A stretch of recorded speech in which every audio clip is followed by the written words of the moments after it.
The most dangerous weapon in Greek mythology was not Zeus's thunderbolt. It was an empty field. Because when Demeter, goddess of grain and harvest, withdrew her gift, the gods discovered something terrifying. Mortals could starve.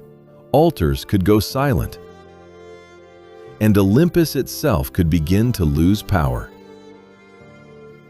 Demeter was not simply a gentle mother goddess surrounded by flowers and golden wheat.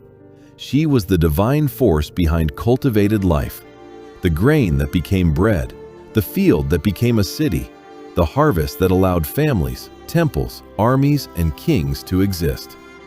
Without her, civilization did not merely suffer, it stopped. And that is why her grief became one of the most dangerous forces in the Greek imagination. The story begins with a wound.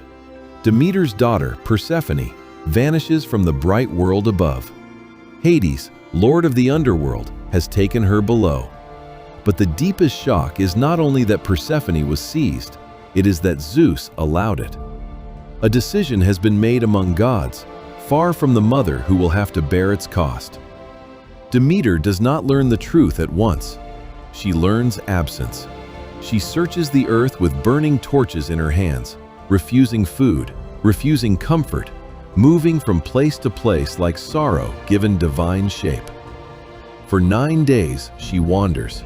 No nectar softens her, no ambrosia restores her. The goddess who feeds the world will not feed herself. And when the truth is finally revealed, her grief changes form. It becomes refusal. Demeter leaves Olympus. She turns away from the company of the gods and walks among mortals in disguise. The divine order continues above, but below, something essential has broken. Seeds do not rise. Fields do not answer. The soil becomes silent. This is not ordinary winter. This is a sacred strike. Demeter does not attack Zeus with a weapon. She does something more terrifying. She stops giving. The grain remains hidden in the earth. The plow cuts the soil, but the soil gives nothing back. Human beings begin to starve, and as hunger spreads through the mortal world, another hunger appears in heaven. The gods stop receiving sacrifices. No grain means no bread. No bread means no offerings. No offerings mean empty altars. The gods had ignored a mother's grief, but they could not ignore an empty altar. That is the brutal religious logic of the myth. Demeter's pain becomes a cosmic crisis because the bond between gods and mortals depends on harvest. The gods may be immortal, but their honor rises from human hands. And if the fields die, worship dies with them. So Zeus is forced to act, not because he suddenly understands the full depth of Demeter's suffering, but because the universe he rules has begun to fail. Persephone must return. Yet Demeter's story is not only about recovering a daughter, it is also about what happens while the goddess of grain walks the human world. In the Homeric hymn, Demeter comes to Eleusis, near Athens. She sits by a well, veiled and grieving, appearing not as a radiant Olympian, but as an old woman worn down by sorrow. The daughters of the local king find her there and bring her into the royal household. In that palace, the hidden goddess becomes nurse to a mortal child, Demophon. And here the myth turns strange and powerful. Demeter tries to make the child immortal. By day she cares for him. By night she places him in the fire, burning away his mortal weakness as if refining a precious thing. But the child's mother sees the ritual and cries out in terror. The process is broken.